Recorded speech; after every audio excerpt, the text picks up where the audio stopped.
ভারতবর্ষ মানে কোনো আর্ট পেপারে আঁকা জল রঙের মানচিত্র নয়।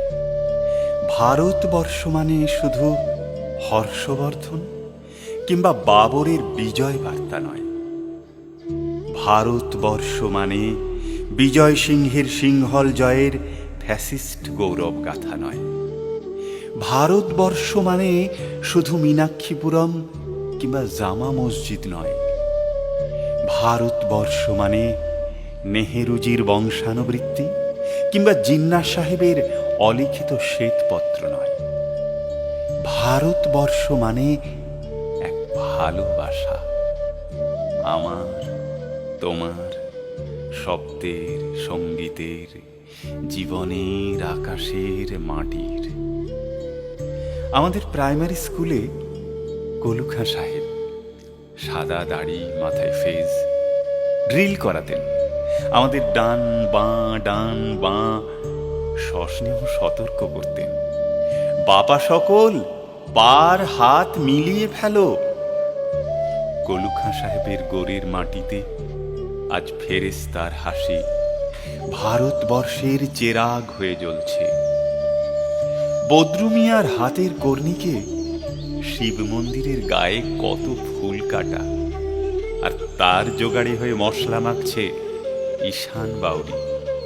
নিয়ামত শেখ আর গোকুল মাহাতো এক পাটাতনে ধান ঝাড়ে। সোনালী গোবিন্দ ভোগে খামারে ঠিকরে পড়ে সোনালি আলো। পদন মাঝি দাঁড় টানত যুবতী গঙ্গায়, বৈঠা ধরত হোসেনুর মাঝি। সামলে চলো মাঝি, সামুতে কাঁচা খাকির গাং, চোরাবালির সর আর ঘূর্ণি জলার ঘাট। আমার ভারতবর্ষে কোনো গেরুয়া রাজনীতিবিদ কিংবা ইমামের নির্দেশিকা নেই। এখানে কোনো সংহিতা হাদিস ছাড়াই কোজাগরি চাঁদের অকৃপণ আলো পড়ে ঈদগার উপর, আর রমজানি চাঁদ তুলসী মঞ্চের গায়ে পূর্ণ আলো দেয়। আমার ভারতবর্ষ মানে রবি ঠাকুরের মধ্যে নজরুল, রবি শঙ্কর আর আলী আকবরের যুগলবন্দি, গণেশ পাইন আর মকবুল ফিদার রঙিন ছবি। আমার ভারতবর্ষ মানে লালন ফকিরের গান।